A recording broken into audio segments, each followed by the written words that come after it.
linguistic objects.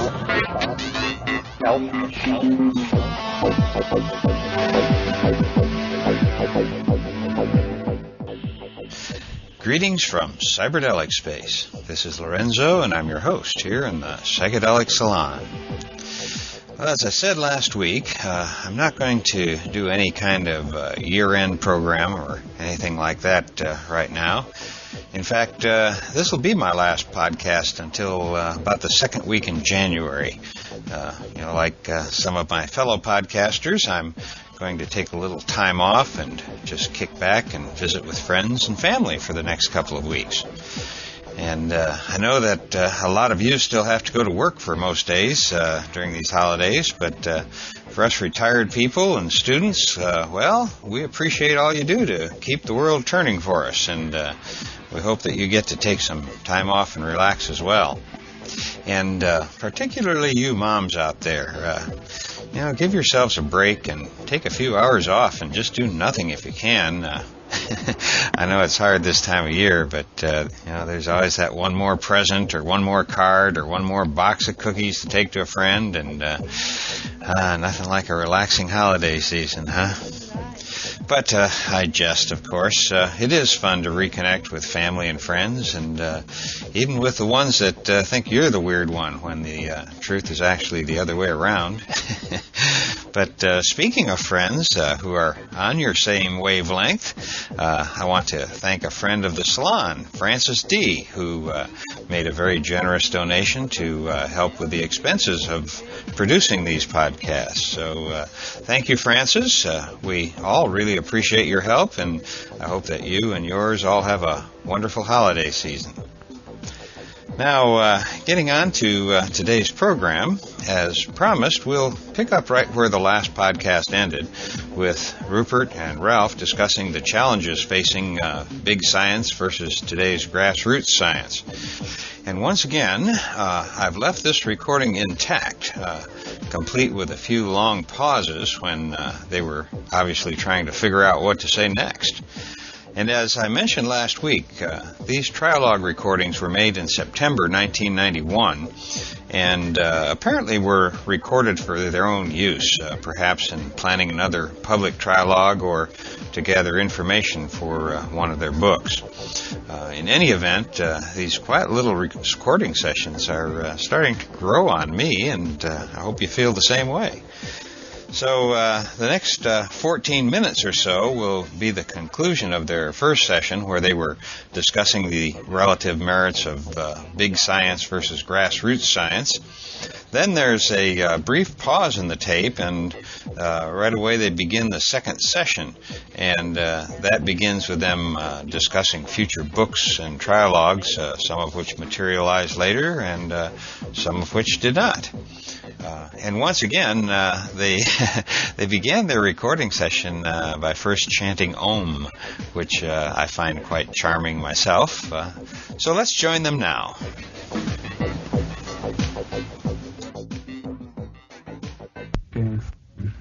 So one of the faults of big science is associated with the reductionist perspective, I suppose, is this gradual, progressive, never-ending elimination, trimming, pruning off of different things that are labeled as pseudosciences, amateur, fringe science, and or subjective. Subjective, all the paranormal, all the nutritional, all kind of alternative medical, all these things that are rejected comprise a daily growing group, while the number of natural phenomena studied by big science, official science, and establishment science is always shrinking. So the one of the important gains of a new model for alternative science would be to open up cracks in the structure for the reintegration of all these different threads, which represents a kind of a holistic approach to the whole field of knowledge, especially when you include archaeology, history, the social sciences, and so on. What we're talking about is bigger than science, really. It's the reintegration of the entire intellectual sphere. Of research in general? Yes.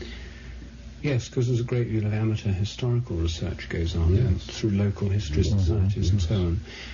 which is on the whole unintegrated with professional endeavours. So that's one thing. I think one further thing that is worth considering is the formulation of questions. Now, I'm trying to do it in my book called 8 Experiments to Change the World, where I've formulated 8 specific research areas with 8 specific experiments that could be done on very low budgets, any one of which would have a paradigm-shattering effect. Taken together, would reduce our present model of the world to rubble and require the adoption of a much larger and holistic view of reality. These would be, they're all things that can be done for budgets of $100 or less.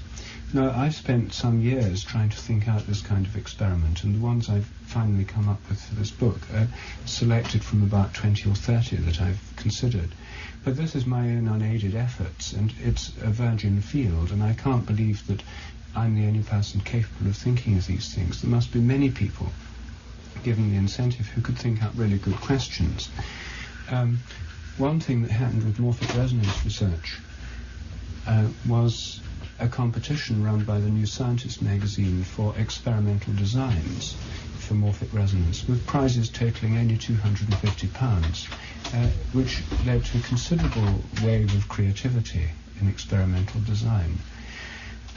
In terms of large-scale questions, the kind of endeavour I've been engaged in thinking up simple experiments is something which groups of people, such as ourselves, or such as exist in many parts of the world, could get together and think of questions, and not only think of the questions, but think of ways in which they could be plausibly implemented on low budgets by groups of amateurs, actually work out questions and possible strategies that could be implemented. These would then be competitions one way, a kind of forum for questions in which these questions were published, and the most interesting ones would be taken up by others and stimulate a public debate is another. But this is an important component of it, and this is something that costs nothing. It just involves people sitting around thinking and talking. And this, I think, is a very important component of it, because there are lots of people in place who can do the experiments, but most people outside the scientific endeavour have not felt empowered to ask the kinds of questions which you can ask. And because my own background's in experimental science, I don't have that particular inhibition. But most people, once they get into the idea, or at least a lot of people, when they get into the whole mode of thinking up questions for themselves, not feeling they can't ask them because they're not professional scientists, are quite capable of appreciating, understanding, and asking these sorts of questions. So the realm of question formulation and experimental design in this context is a vast one, which is a wide open field, and which could lead to interesting debates, publications, letters. It could be done through existing popular science journals. If New Scientist or even Nature had a page in each issue devoted to the discussion of less than $1,000 research projects or things appropriate, small science corner. A question corner. Every science journal should have a question corner. That's right, and then readers' letters where people would write in and say, well, that design wouldn't work very well, it'd be better to do it this way. A whole debate could be started within international science journals themselves and things like Scientific American, New Scientist, which would have a great reader attraction potential and would cost virtually nothing and could exist within existing We need a magazine called Poor Scientific American. Well, some journals already have a question corner, I suppose, like the Journal of Seriology. I think they're interested in posing questions. That's right, and they also have people's predictions for the year, where people can offer their predictions about what's going to happen. Next year's discoveries. Yes. Well, something of this kind probably wouldn't survive actually as a separate journal, but as once this idea got more widespread, within existing even newspapers could run them on their science pages, and there could be sort of sections of this in schools and universities, student societies and so on. There could be, if there was some forum in which the questions could be aired, if some means by which they could be not merely sterile exercises in imagination, but rather have prizes or competitions that stimulate this and give a personal reward to those who think them up, and also some means by which the research can be implemented and fed into the amateur networks, then we'd have a completely different model. Like in psychedelic research, you see, one could formulate particular questions which one could ask of people who take mushrooms or cannabis or whatever, DMT, the various psychedelics, questions which would be which seem interesting or important to those experienced in the field, which could be asked of many people. People could write in to some central address or through some newsletter networks or something. This information could be collected. But formulating questions is an extremely important part of this whole vision and endeavour. And fortunately, that's the cheapest part of the whole thing. As you know, mathematics, well, it's not a science, but it has this alternative structure already. It's always been very strongly influenced by questions and prize competitions.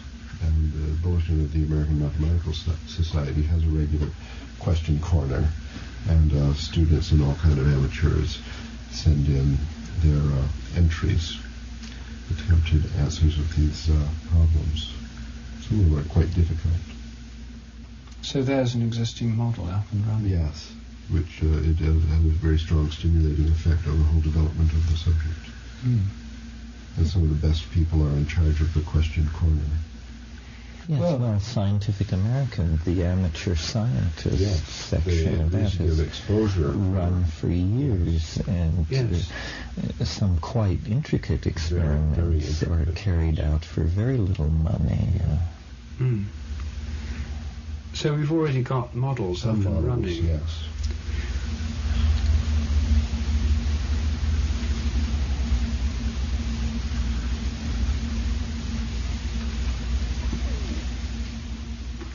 So how could all this be implemented? Well, we have I think we sort of derived a workable alternative system here, assuming that other paradigms in society would shift simultaneously, then this would naturally happen. I think the key for, just for example, on the integration of the different paradigm shifts, the key for the transformation into this new model would be changes in the universities and high schools. We mentioned several times high school students responding to these prize problems, and not so many times university students.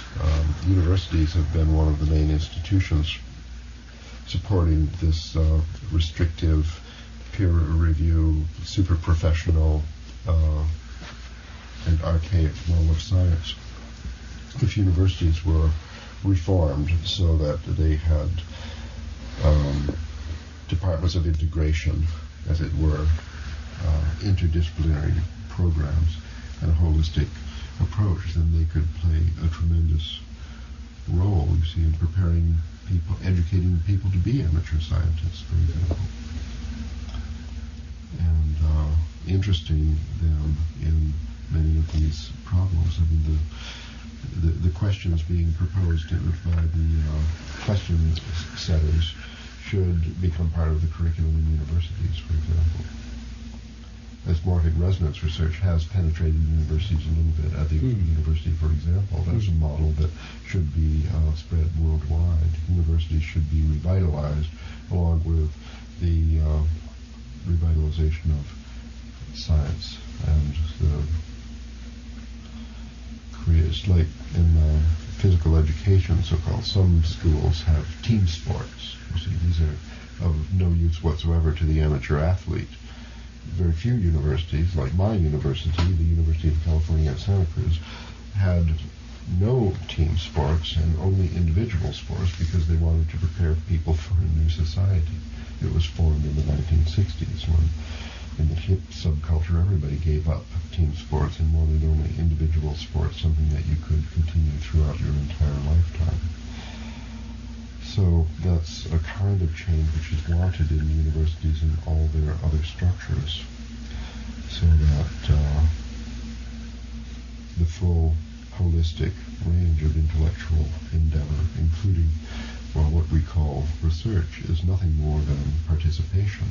The person who's going to participate in life, in evolution, in building the future of the planet and the species, then among other things it's necessary to do research. One should be an amateur athlete, an amateur scientist, an amateur historian, and so on. Everyone should throughout their lifetime. If universities are preparing people with a model of education, of self-education, which could be continued indefinitely, then of course they would be teaching this. They would be teaching grassroots science, where to find the questions, where to publish the answers, how to use the computer how to do it. In a sense, the move in science teaching and other forms of teaching towards students doing projects, which has been something that's been going on for several years now, is working in this direction, because now students are taught to do projects, and a lot of the teaching is supposed to happen through projects.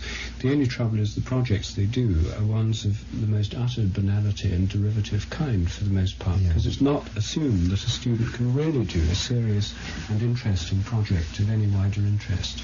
These are like juvenile training exercises for research rather than the real thing. And there's no doubt people need training in research methods, but there's very few student projects that I've ever come across are conceived of as being real research. Now, the morphic resonance ones are real research, and there may be other areas where they do real research in student projects, but the direction of training students to do projects is already in place. This is mainstream. It's just that taking seriously what's already mainstream hasn't happened yet. The students are demanding more interesting problems to be set them. And because they're not set them, they abandon science and go to something else which is more interesting. And they have real problems that students can address, like the computer science. So the creation of a new model for science, for grassroots science, would actually give universities the opportunity to revitalize their science curriculum, thereby attracting once more the better students who are talented particularly for that, giving them something to aim at in their lifetime of research without large grants and working in big laboratories for the military-industrial complex. So I think it's, this whole discussion bodes very good news for universities.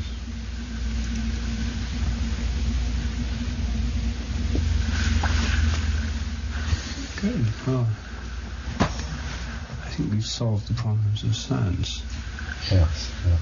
Well, one knock off the quarter off. Yes. On the money. On the money. Good. And as predicted, it was good we didn't quit a couple of times when we thought of it, because then... it never entered my mind.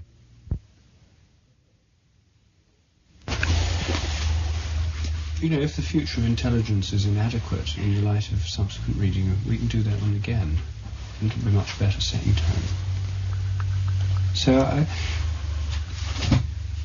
I don't see, unless there's some other pressing reason, I rather enjoy the trilogues, and I think that the concentrated form is better than once a month. I think we get into gear and into the mood, and it flows better. You know, it's like, instead of writing one chapter, of a book on the first few days of each month, I mean, actually I find it easier to get right in and keep working day after day. It may be a different style. Yes. No, I like the way of doing it. I think if we had subjects in advance and gave them some preparation, it would be better. For example, if we come here to give a workshop, then we cram a certain amount of homework a day or two in advance. And originally our fantasy for subsequent volumes was to go to rent a house in Glastonbury and to do a number of trilogues on one subject about the neighborhood. But I think today went well. Yeah, I don't think there's any problem so far. Why don't we just carry on and... Yes, let's carry on. I mean, that we were allowing the fact that we get together so rarely to dictate that we then try to jam too much into these things, and that we might be better served in the end if we in an ideal situation, did them more infrequently with more preparation. Well, I think we could take that approach for Volume 3, but Volume 2 is... the fact is that it's really difficult to get together, and here we are together. Yes, we might as well do them, and if we don't like what we've done, we can throw it away. But yes, we'll regard it as the roulette approach. We'll do 6 or 7, maybe 3 or 4 of them we'll like, and we don't know which one. And if we can get together at other times, all well and good, but it's hardly possible. This is the only time we come to the US. For Prague, let's say we'll do one trialogue in Prague. We'll decide the subject 2-3 months in advance, and anybody who wants to do homework can do so. Okay, I must say Volume 3 is a phrase I hoped never to hear. Well, Glastonbury would be fun. Yes. Without doing this, I assure you... This is getting worn down. It's getting worn down, yes. Well, we'll have to bring back this. That may have to come, Terence. Talking about it won't suffice. Talking about it definitely won't suffice. Okay, well, let's roll here. Did you want to throw that from him? What? It doesn't matter. Oh, it's maybe warmer. Do you want it drawn? Well, it's too hot in here. Oh, well, then let it bleed heat. I don't mind. Well, we can always open the door. Okay. You would get better light. I think this would go on over right up here. Maybe. Well, that shines straight in my eyes. Yeah, okay. All right. Because we're sitting... We maybe don't need the central light. It can also be dialed down. Well, try putting it off. Clear off. I think that's quite adequate. All right, so we need a chant.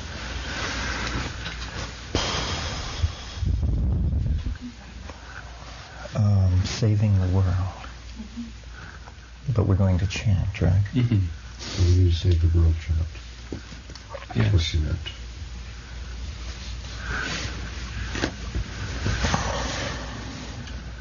So what'll it be?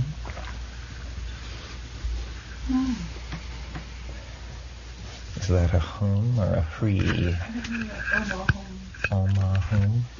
Or an Omaha, perhaps. The mantra of North America.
Do you have the sound you want, Paul? Yeah. Very good. This particular trilogue is titled Saving the World, and I thought it would be interesting to discuss this theme, first of all because I think that there's a great deal of pessimism about the subject, saving the world, that people feel that if they can imagine a set of policies or actions that might be taken to save the world, that then somehow these policies are unlikely to be realized because the inertia of human bad habits will somehow interfere with the best intentions, and that hortatory ravings of the Sermon on the Mount variety have clearly failed. If mere speaking about saving the world could do the job, it would have been saved quite some time ago. So what's needed then is a notion or a set of notions which will somehow not run counter to the general flow of human needs, weaknesses, and expectations, and yet create a radical change in the nature of our world. And as I look at the various factors which seem to be pushing the world toward ruin, the one that I come back to again and again as being central to any social program which would create a sane and caring future for our children and lessen the impact of human beings on the environment is the problem of overpopulation. All other social problems can be seen as being driven by the excess of human population on the earth, which has in our own lifetimes reached a criticality anticipated by Malthus and other pessimistic thinkers in the past. And yet, even as we speak, there is no serious assault on this problem. Population growth and its handmaiden resource depletion are running rampant over the surface of the planet. Is there anything that could be done to mitigate this situation and buy us a little time? And I think the general feeling about this is no, there is not. That because people enjoy sex, because people enjoy family life, because people are not educated concerning birth control and so forth, that somehow this is a problem we just avert our gaze from in the hope that perhaps war, epidemic, disease, or some other natural catastrophe will intervene and do the work that we as human planners have been unable to do. And I think this is a profoundly misguided and pessimistic position to take. I was once challenged in a workshop I gave. Someone said to me, well, you're always talking to these entities in the higher dimensions. Why have you never asked how to save the world? And at first I took it as a kind of facetious challenge on the part of someone who didn't really understand the protocols necessary for dealing with these entities on the higher planes. But then I thought more about it, and I thought, if this is a legitimate source of information, then this would certainly be a legitimate question to pose to these entities that profess such affection for humanity. And so the next time I entered into dialogue with the botanical logos, I posed this question: how can we save the world? And with a lag time of under a third of a second, the reply was given. Each woman should bear only one natural child, the logos told me. I have to confess, this was an idea that I had not given a great deal of thought to. I don't think very many people have. And so I would just like to sketch for you the consequences of this and some interesting facts that I've come upon in the process of looking into it. First of all, let's just take it at face value. Each woman should bear only one natural child. Now, what would be the demographic consequences of this?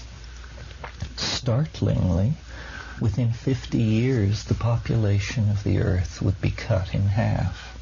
without war, epidemic, forced migration, government programs of sterilization, so forth and so on. If a policy like this were adopted by even a major percentage of the world's women, the impact would be immediate. In the succeeding 50 years, the Earth's population would fall by half again. If such a policy were in place for 150 years, a serious social debate would ensue on a subject inconceivable to us. Are there now enough people in the world? I took this idea and I began to look into the demographics of population, and I made a very interesting finding, which I've not heard widely repeated in the media, even among the people who are concerned about the population problem, and that's the following.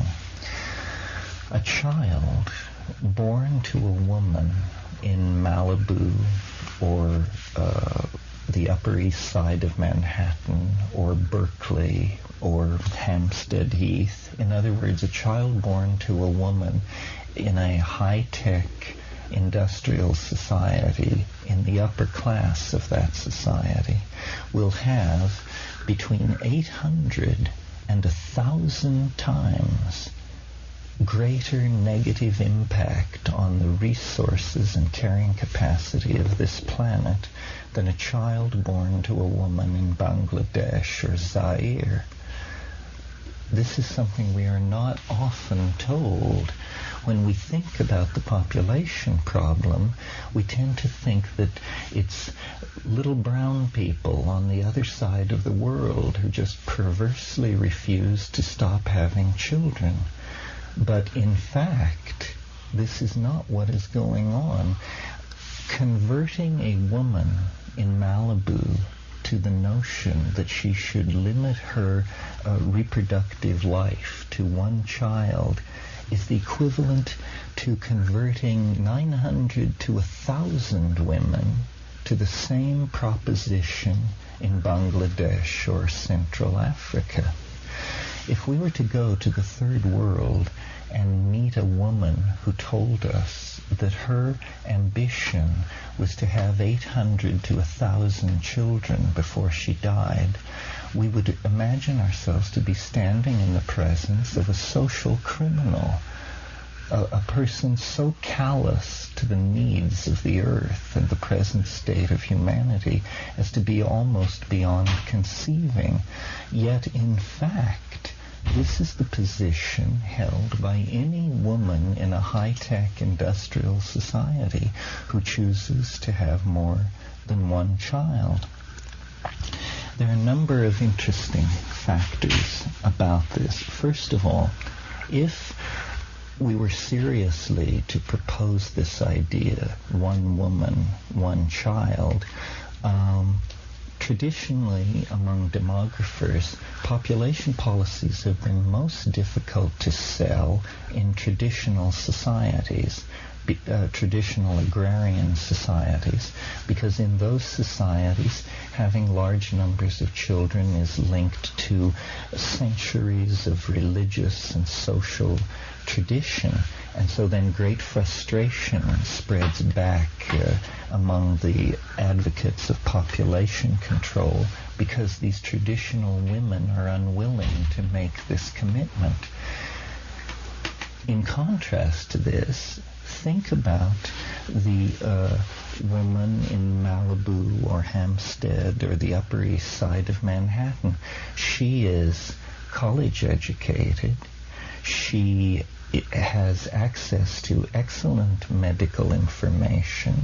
She should be an easy sell to this idea. She is not burdened by centuries of religious tradition. She is a modern, secular, progressive, liberal person. every woman of that type converted to this policy is the equivalent of converting 800 to 1,000 women of the other type to this policy. I mentioned at the beginning of this talk that it's important that the concerns and wishes of the individual be commiserate with this large-scale social goal. Notice that you can say to this college-educated, upper-class woman, how would you like to have more leisure time, save a pile of money, and be hailed as a political hero? All you have to do is limit your reproductive activity to one child. Now, to the obvious objection that people want large families and want more than one child, you say the cities of this planet swarm with children without families. We're not saying you can't have a house full of children. We're simply asking that you address your unconscious genetic chauvinism and limit the expression of your own genetic heritage to one child. You may fill your house with unwanted children from other parts of the world. In fact, we encourage you to do so. So this is a plan where the goals of the individual, and I think most women of this class I'm talking about do desire more leisure time and are not immune to the attraction of saving money, and would certainly like to think of themselves as behaving politically correctly. Now, another interesting thing about this proposal is it's the first plan I've ever heard for having an impact on the destiny of our species that does not depend on men. Women claim that men run and ruin the world. Very well. Let women limit their reproductive activity to one natural child and save the world and increase their leisure time and wealth at the very same moment. Now, several objections have been put forward to this idea. The first is I've been told that I do not understand the nature of political power, and that political power resides in numbers, and that what I'm asking people to do is to diminish their political power by diminishing their numbers. I reject this idea because if political power resided in numbers, China would be the most powerful nation on earth, followed close behind by India. In fact, these are, they hardly place in the first five. That's an archaic notion of what constitutes political power. Political power is constituted by money, the control of abstract resources. This is a plan by which more money would accrue to people who were making this step. So I've asked myself, why, if our planet is truly threatened with extinction and social chaos by overpopulation, we've heard nothing of a plan of this sort.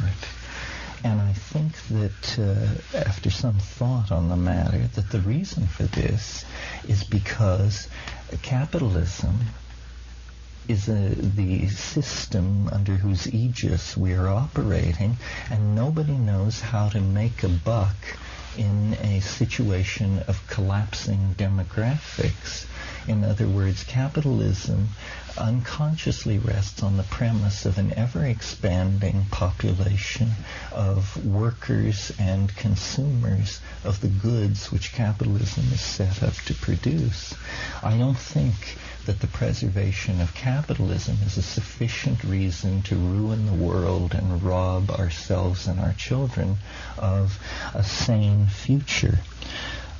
So I would submit to you that this extraordinarily simple idea appealing to all the venal drives of the individual, could in fact be harnessed into a set of social policies which would very, very quickly have a major impact on the planet.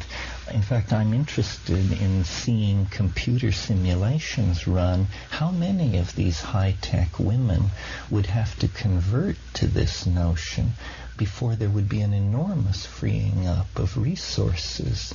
A very small percentage. I mean, I would suspect that if 10 or 15% of the women in the wealthy classes of high-tech societies were to do this, the impact on resource availability would be measurable almost immediately.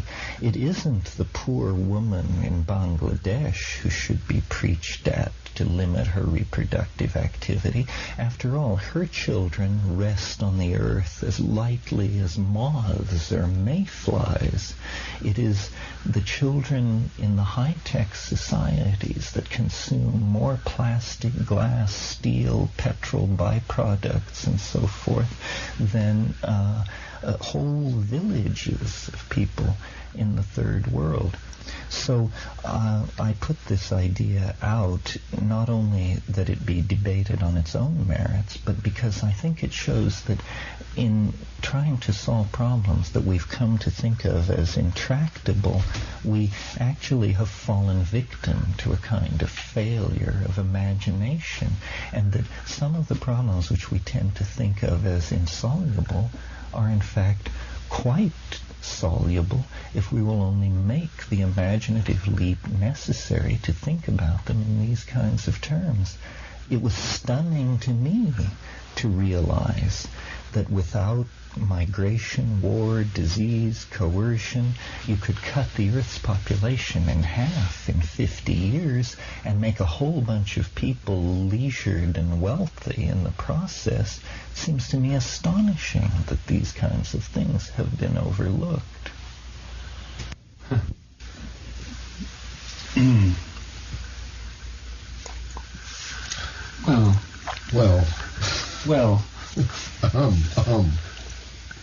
Well, a provocative point of view to which, firstly, several objections immediately spring to mind, and secondly, to which I have a counter-proposal or an additional one. Good. The Sheldrake plan for saving the world. But before that, first I should think that the incidence of single-child families probably is 10 to 15% of the class of women that you talk about already. It's a very common phenomenon.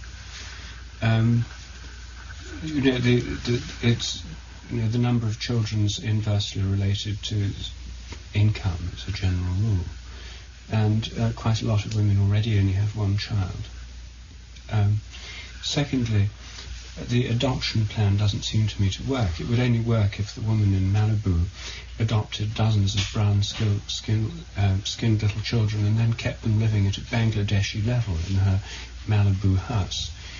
The studies of adopted children in general are usually raised in a similar manner to people's own children, and would immediately be promoted to be the thousand-fold consumers. I know families who adopted children from Sri Lanka and from Hong Kong and Vietnam and so on, and they're instantly promoted to the maximum consumption class by the very act of adoption. So that point is, I think, quite invalid of yours. The adoption thing won't work.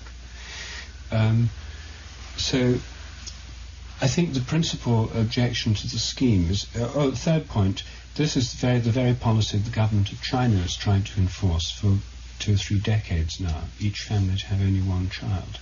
So the scheme has actually been tried, and one has to say in the case of China it's had some success. The birth rate is slower there than in India, but it hasn't been completely successful because of the difficulty of enforcing it. Now, I take your point that it's easier to sell to women in Berkeley than it is to women in Shanghai. But I think the biggest problem to overcome is the prejudice against only children.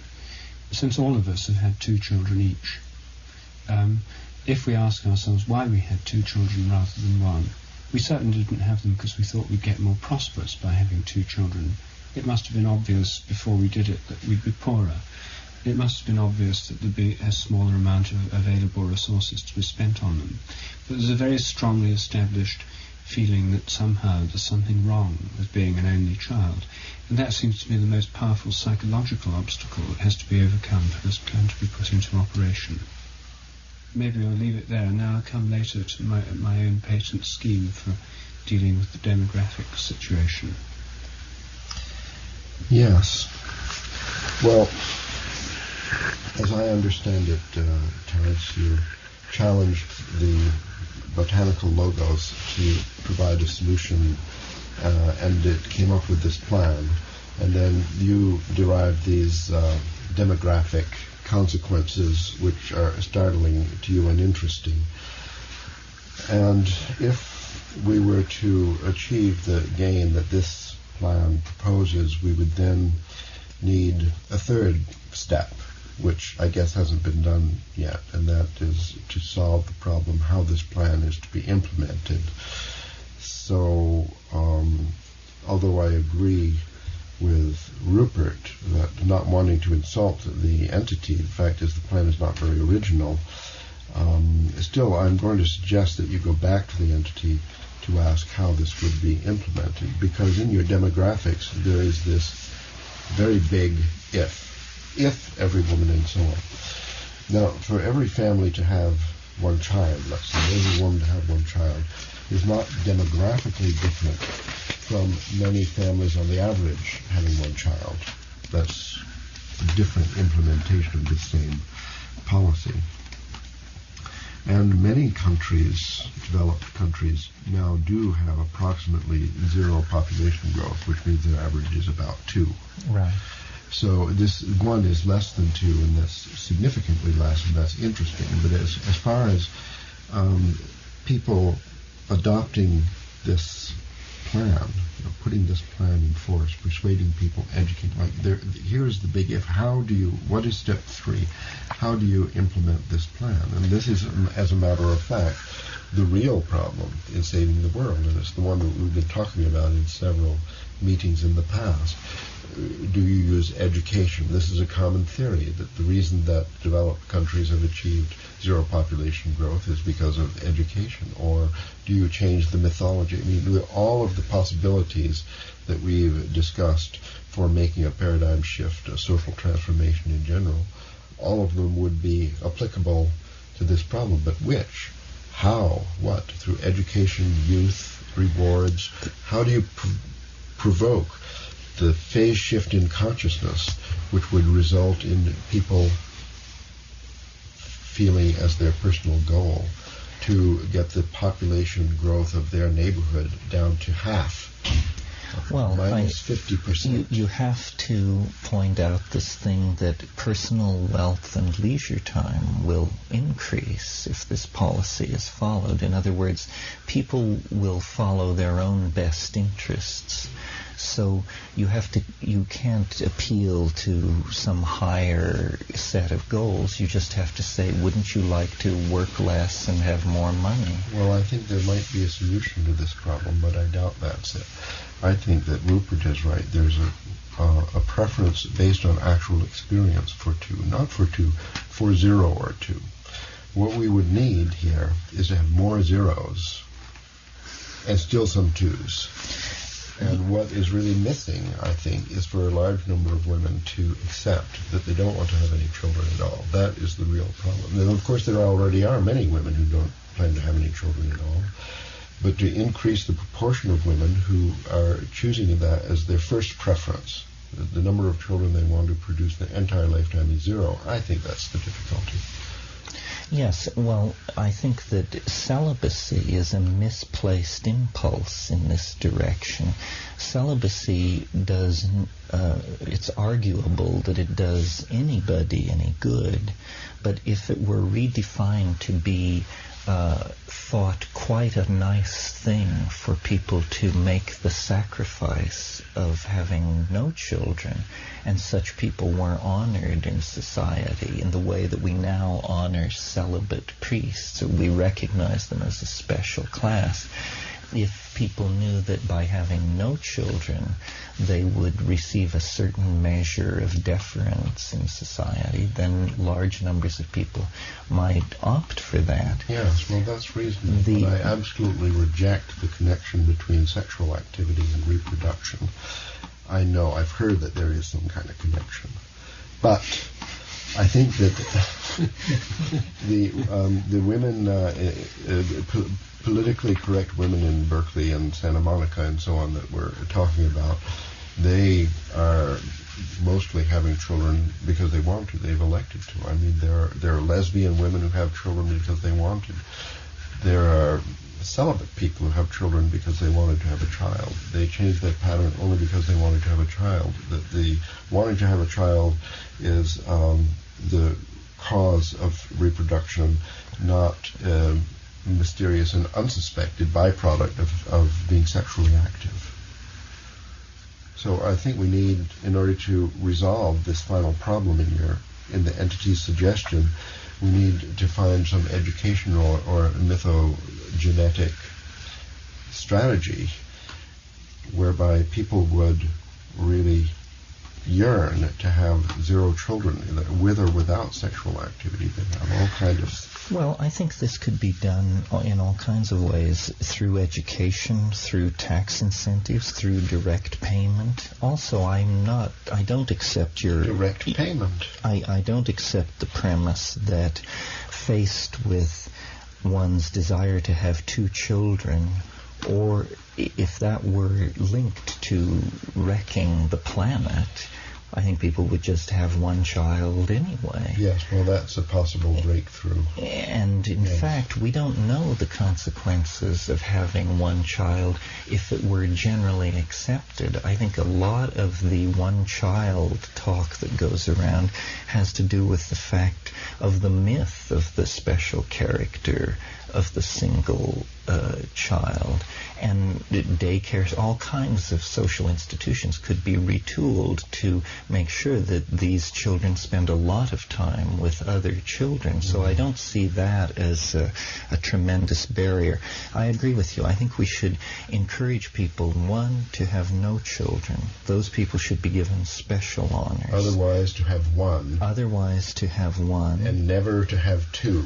And never to have two. And people should accept that nuclear families don't really exist in this society, and so they're going to be single parents, and that makes it more attractive to have just one.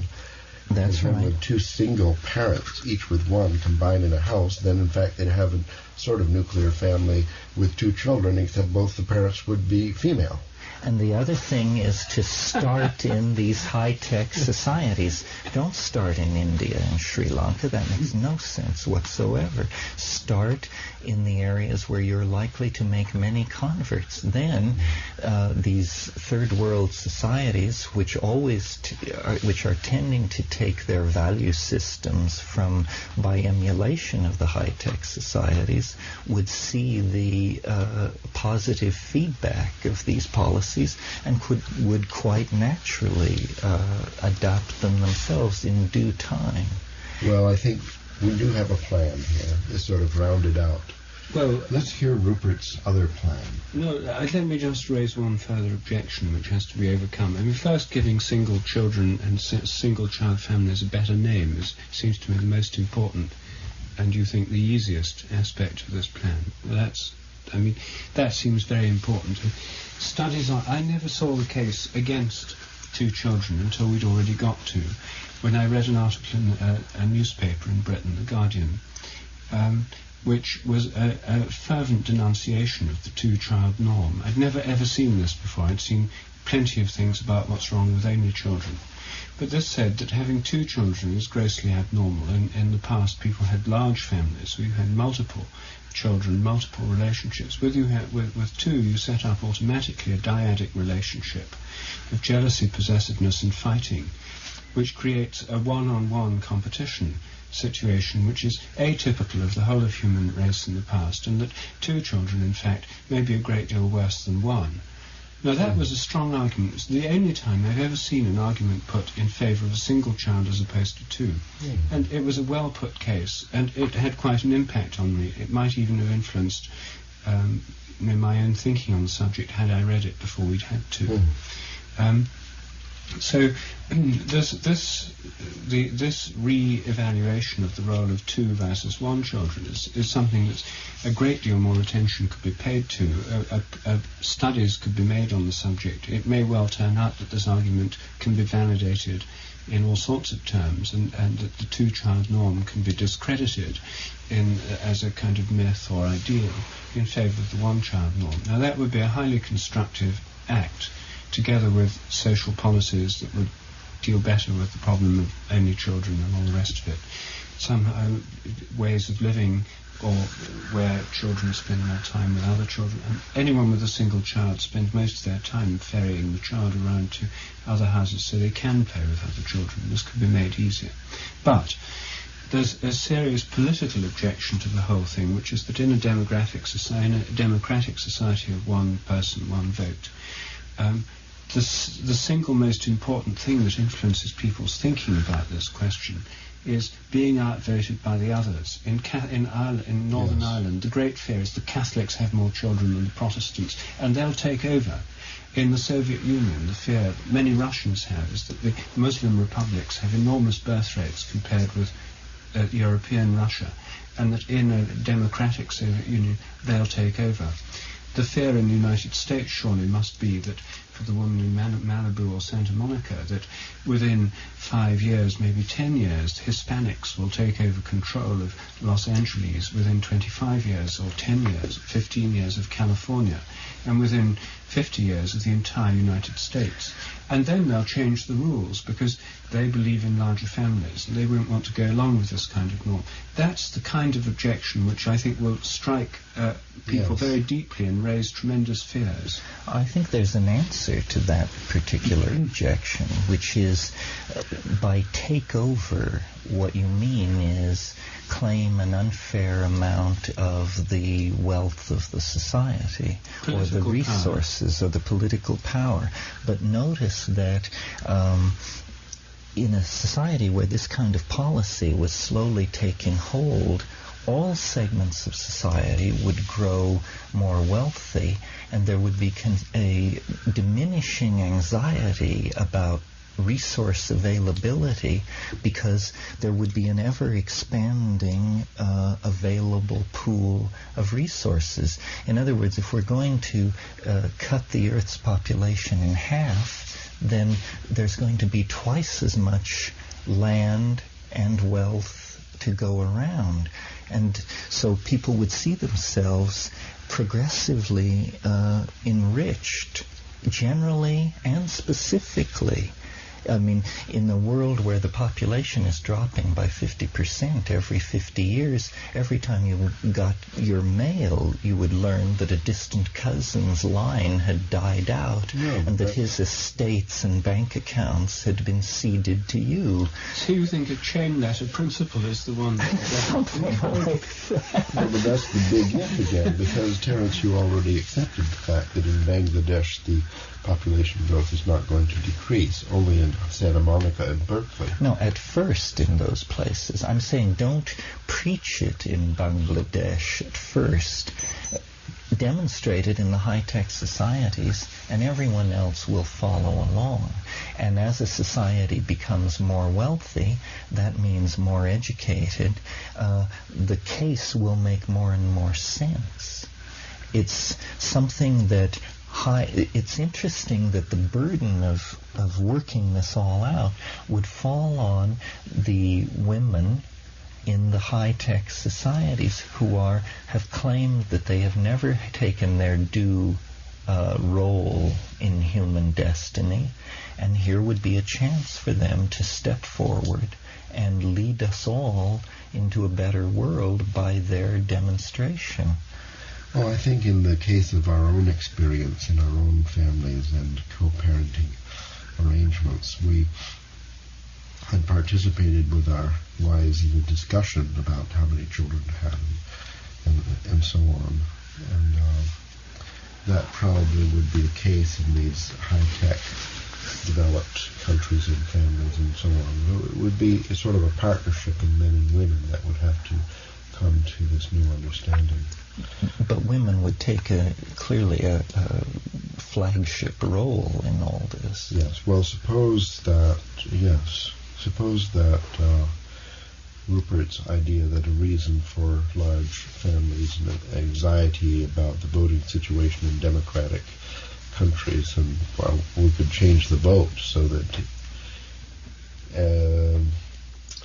siblings of the same mother would share one vote.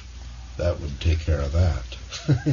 I think there are cleaner ways to take care of that. I mean, I see this objection, but I think it could be met, that social planners, you could put in place incentives.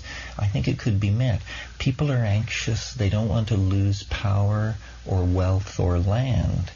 And the very notion of falling demographic reverses this pressure. And everyone, even those for whom the policy is working least well, are still living in a better situation than if the policy were not in place.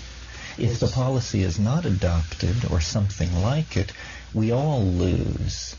If the policy is adopted, most of us would gain. Well, if we accepted, just for the sake of discussion, that the present population of the planet is an okay number, then we don't have to seek a decrease, then zero population growth on a planetary scale would be our goal. It's just a more gentle... No, it isn't true, but for the sake of discussion, let's consider that. Then we already have achieved our goal in developed nations, many of them, and not in the rest of the world. So according to your idea, if this would apply to the one-child plan, that the success of this plan would then diffuse over the underdeveloped countries, that we should see that already happening, and yet we don't. No, I think we do. As standards of living rise, population rates slow. This has been observed all over the world. I know, but the standard of living is not rising because the population is growing and outstripping the resources, and people have this enormous famine in Africa, and their response to this famine is to have more and more children in order to... But for instance, in Thailand, South Korea, the emerging the industrial countries of Southeast Asia, the population is slowing, and it's generally accredited to the rising standard of living and expansion of the industrial base. Yes. I mean, there's one further point, perhaps not such a serious one, which is the thing that terrifies people as well is not just being outvoted by the increase of one section of the population relative to the other, like Hispanics, but also the question of immigration. And in Vancouver, for example, within 5 years, there'll probably be a majority of Chinese. Hong Kong Chinese are flooding in every day, great plane loads of them, just buying up a lot of property in Vancouver. Mexicans are flooding into the southern parts of the United States. This idea of people flooding in, the Germans are now getting worried that East Germans, they thought by unifying the country they could decrease immigration from East Germany. In fact, it's increased. And now everyone in Czechoslovakia, Poland, Hungary, with any ambition and who's prepared to move, looks to Western Europe as the place to go. Any moment, people in West Germany are really afraid. If there really is a kind of European economic free zone that includes all of Europe, a free movement of peoples, just what they've been claiming they want. For 30, 40 years they've been claiming this is what they want. If that's what they get, 100 million Russians will probably want to move to West Germany. The problem of immigration is a very serious problem for a lot of people, and this is another reason, as well as being outvoted by demographic increase within the same country, the problem of immigration from others the yellow peril. These kinds of things have been... But these immigrations are fueled by population, uncontrolled growth of population. Well, they're not, because Eastern Europe has had one of the lowest population growth rates in the world in the last 30 or 40 years. So tough have the conditions been that the population of Romania and other countries in Eastern Europe has actually been falling, much to the consternation of their governments. They've had the lowest population growth rates anyway. They've had negative growth rates. The people aren't moving because there are so many. They're moving because of jobs. But you see, that's just a problem. We will always have problems. What we're trying to do here is figure out how to save the world from extinction. Here's a chicken and egg problem, because the logical consequence of your theory is that we have to solve all the other problems of the world in order to solve the population problem. So the preposition at the beginning of your introduction, that which I concur, that the population problem is the basic problem. Somehow that's not really so logistically. That all nations have to be developed nations. People have to have education. They have to accept this new idea. They have to be impressed by the success of this plan as it's applied in other nations. Like, all that implies the solution of all of these problems. So the demographic shifts of a constant population in new locations would end because the inequalities of resources and this would have been solved. Well, people will always migrate to where there are more jobs or better lives, but if they are truly not migrating because of overpopulation in their homeland, then they are emptying out their homeland, and that means in the future there will be empty land to be reintegrated into the global economy.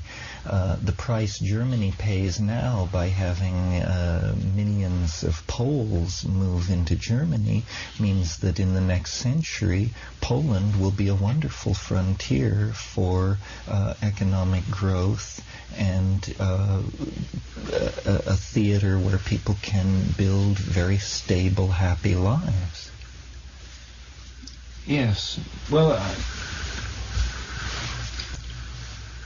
I'm not completely convinced, I have to say, because I feel that these basic fears about immigration pressure, outvoted, other people taking over, are very, very deep-seated, and it would be extremely hard to remove those completely. I think you would just pass a law, as we have in the United States, that being here doesn't give you the right to vote.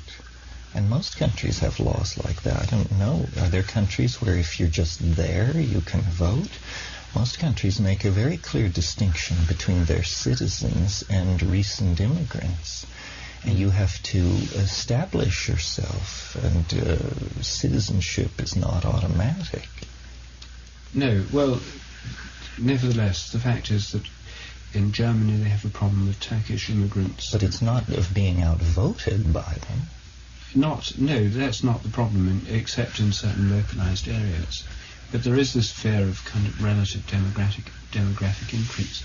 Well, maybe these are problems that are going on anyway, but I think that these would surface as soon as this policy of yours began to bite. I think that there'd be sort of nationalist movements, sort of white Caucasian movements springing up, save the Caucasian race, and that kind of thing. And I think one needs to have some kind of plan in place in advance to counteract this very obvious reaction that would come up immediately. Well, I think you're right, although these sorts of movements exist already.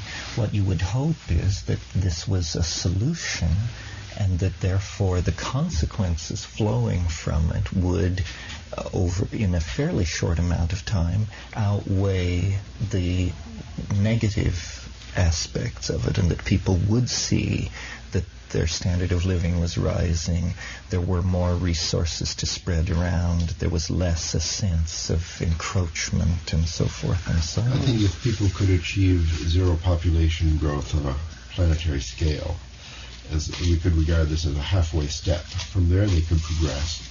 You could give them a period of several centuries to get to the idea that what is really needed is a rapid reduction in the human population to 25% of its current strength. Well, but see, the longer you wait, the more resources you're using up. I mean, are there a couple of centuries worth of petroleum around? Are there a couple of centuries worth of hydroelectric power?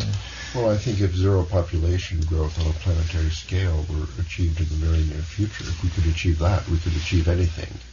Well, you would only achieve planetary ZPG if in large areas of the world you had less than ZPG, because you would be taking up the slack in those laggard areas. But whatever it is, it's easier to achieve than what you're proposing, because if people in Southern California, let us say, are seeing that their sector of the population is going to decrease to half within 50 years, in the same span of time that these other folks are going to be multiplied by 4, then it's obviously not going to go. No one is going to accept that. Why not? The people in Southern California will be twice as rich. The people in the other area will be 4 times more impoverished. I'm talking about, let us say, another sector of the population in Southern California, which is multiplying at a rapid rate with, let's say, 12% population growth per year, so doubling the population in 5 years. Through immigration and increase. Yeah, well, that's the birth rate in Mexico right now. So it's increasing 12% per year. Can't be 12%. No? Nowhere's more than about 3.5%. Oh, excuse me. Maybe 2%. This in the transcript. Well, I'm not saying you're not going to save the planet with a snap of the finger. It's too great a discrepancy. But since the other things on the table to solve this problem are thermonuclear wars, synthetic viruses, pogroms, genocide, triage, and computer-directed mass starvation, this sounds to me like a pretty good idea. Well, you haven't heard my plan yet. Have at it. This plan was conceived when I first went to India and was published in Nature in 1974. And the reason I had a slightly wary attitude to plans for solving the world's population is that, having had one myself and promoting it vigorously in international circles, including various sort of international aid agencies, and I was working as part of one, I had the ear of people of influence and so on. I was in a good position to do it. The fact that nothing's come of it over the following 17 years has slightly discouraged me. Anyway, the scheme, as it goes, is quite simple. It's based on the perception that in third world countries and in advanced ones, but largely in countries like India, where population growth is greatest, people have lots of children not because they want to have lots of children, but because they want to have lots of sons. Yes. That point is, I think, quite clear. You can talk to any Indian, any Chinese. What they want is sons. They don't want daughters. Yes, the Chinese throw the daughters in the river. Yes, and so the Indians practice female infanticide in Rajput and other castes. What they go and pray, they spend good money on doing ceremonies in temples, pujas, to try and have more sons than daughters. Incidentally, this provides a test of the power of prayer of a statistical kind. I checked out the male-to-female excess in the birth rate in India as opposed to other countries. It's 106 to 100 males to females in live births in India. So it is in Western countries where there's no such strong prejudice. So one could in favour of sons. So clearly, on a large scale, the magical and religious means used to try and promote the appearance of sons are not effective, statistically speaking. They may shift the balance in individual cases. But anyway, the fact is they want sons. Now, rather than trying to go against the tide, trying to persuade people to have less sons or less children than they have now, you give them what they want. Now, it was discovered in the early 70s that male sperm swim more strongly than female sperm. And in vitro, in test tubes, if you put them in a viscous solution, any viscous substance will do, and they have to swim through it, there's a progressive enrichment of male sperm getting through the other side. There are other ways of separating them that have been investigated by the artificial insemination industry, because with cows, you basically want to have females rather than males. So there's some research gone into this. Anyway, with human sperm, like many other species, male sperm swims stronger than female. My proposal was a simple technical advance whereby a capsule of a viscous substance like carboxymethyl cellulose, very cheap, buffered at an appropriate pH, would be inserted before intercourse into the vagina. The sperm would have to swim through it in order to fertilize the egg, and this would give a preferential enrichment of male sperm. Now, the thing may be only partially effective. It may only increase the chances to 60-40 instead of 53-50, which is the present ratio. However, even a slight increase, as long as it was perceived as being increasing the chances, would lead to rapid adoption of this thing. Even if it was banned by governments, a black market would spring up immediately. The product would be extremely cheap to make, assuming that this technical problem could be overcome. You could make the product technically. The result of this, let us assume that it could work with an efficiency, say, of promoting the chance of 75 to 25 in favour of science. A reasonable assumption. It would be widely adopted. The proportion of boys would increase. The number of children required to achieve the right level, the desired number of sons, would go down, so there'd be a more adoption of birth control immediately. But, of course, the main consequences would come within one generation time, which is about 15 years in India, since the average age of marriage for girls is about 14 in most parts of India. Then, of course, the consequence would be that there would be a shortage of girls. Not all these young men could get married to girls. Or even if you had a system of polyandry developing, the rate-limiting fact for population growth is the number of women. So, women couldn't increase childbearing beyond one child a year maximum, however many men they were married to or had sex with or whatever. So there'd now be an immediate bottleneck on population growth. Population growth would begin to plummet. There'd, of course, be social consequences associated with this. And most Westerners who had this plan said, well, of course, they'd all get militaristic, you'd have appalling wars. That's not the reaction I heard from anyone in India. The Indians don't have such a militaristic tradition. I mean, what would probably happen there is that you get a rising age at which men could get married. And instead of a dowry system, which is what causes people to not want daughters, there'd be the rapid development of a bride price system, as people would have to bid higher prices to get the available girls, which would solve another problem, namely the low social status of women and the desire not to have daughters. And within 30 years, the whole system would re-equilibrate, because the desire to have sons rather than daughters would cease to have the same motivation. The entire social pattern would adjust. There'd be social problems in between, but nothing like the social problems caused by the doubling of the population in the next 25 years. This plan, which would go with the grain of what people want rather than against it, technically conceivable and probably achievable if enough research were devoted to it. None has been so far. Is, I submit, another way of tackling this problem. Although it doesn't address at all the impact on resources of children born in high-tech societies. It's again a little brown people are the problem theory.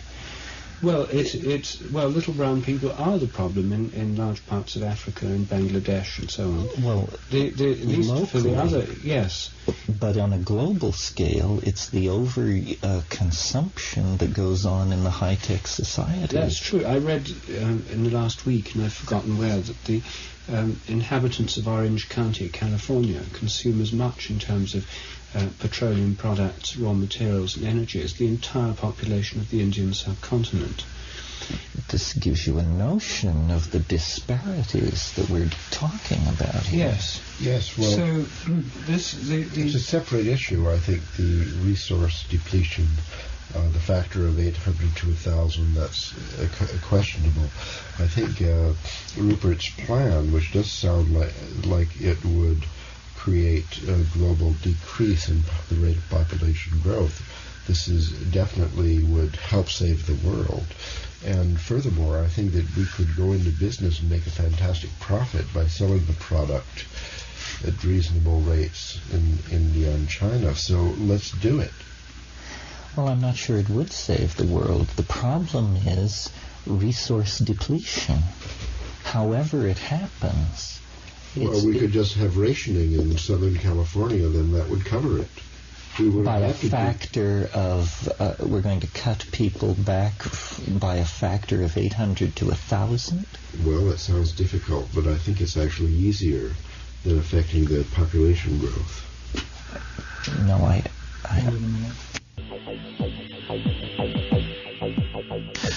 Well, that idea of cutting back consumption in Orange County, California by a factor of 1,000 seemed to even leave Terrence speechless, at least for the moment, until we get to the next tape.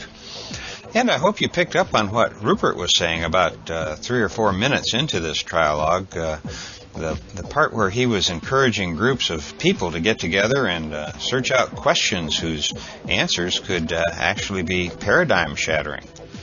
You know, I know enough about a lot of our fellow Saloners to know that right here in our own little clan there are a significant number of people who are every bit as intelligent and as creative as are these great trialoguers. So even if it's just you and one other person, why don't you start asking the big questions the next time you're together? You know, rather than let the mainstream media dictate what you talk about. I bet you'd be surprised at how many people you know are thinking much like you are, but who are just afraid to be the one to break the ice, so to speak. You know, maybe it's time to stand up and be counted when it comes to the evolution of human consciousness, because if our minds and our emotions don't soon catch up to our technical know-how, well, I think we're possibly going to be the cause of our own extinction as a species, you know, which, of course, happens to unintelligent species, I might add. And, hey, what do you think about Terrence's proposal that every woman and every man, I should note that he added in later years, but that each person should only have one biological child? You know, at first I didn't buy into the idea, but when he said that in just 50 years, that decision alone would reduce the Earth's human population by half, well, he at least got my attention. And and what about the fact that a woman in the upper class of a high-tech society having just one child has the same negative impact on the planet's resources as a third world woman would have if she had 800 children? Wow, you know, I'm not sure those numbers are valid. It'd be interesting to see where they come from, but when you put it that way, assuming the numbers were valid, well, then the decision to have children really becomes a lot more difficult.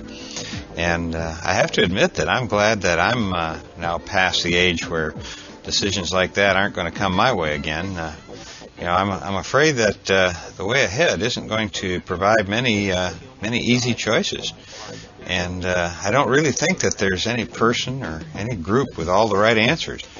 So the best you can do, at least the way I see it, is to just make the best decisions you can about things like having children and giving up red meat and buying mainly locally grown organic food. You know, these decisions were once pretty simple, but now they're no longer just casual decisions, but are decisions that could have an impact not just on you, but on your descendants and on the planet itself. You know, and in my humble opinion, we're very near a tipping point, one that I have a hunch is going to tip us into a much better basin of consciousness. But it's still a tipping point, and there's no better time than now to live as impeccably as you can. You know, it's time to stand up and be counted, my friends, because the stars are entering a new alignment, and one that we aren't going to be able to ignore, I don't think. But for the impeccable, well, this may be the beginning of the best of times, and that's what it's going to be when these podcasts from the Psychedelic Salon return in a couple weeks. If all goes even halfway according to plan, we're going to have some really interesting new talks and interviews, as well as the continuation of the trialogues, and as well as some contributions from our fellow saloners. In all, I'm counting on having a wonderful time next year, and I wish the same for you. Now, before I go, I want to mention that this and all of the podcasts from the Psychedelic Salon are protected under the Creative Commons Attribution Non-Commercial Sharealike 3.0 license. And if you have any questions about that, just click on the Creative Commons link at the bottom of the Psychedelic Salon webpage, which you can find at psychedelicsalon.org. And if you have any questions, comments, complaints, or suggestions about these podcasts, just add them as comments to the program notes on the psychedelicsalon.org blog, so that our entire community can get involved in these discussions. Or you can also post your thoughts on the Psychedelic Salon forum, which you will find at thegrowreport.com, where I also spend some of my online surfing time each week. And for now, this is Lorenzo signing off from Cyberdelic Space. Be well, my friends.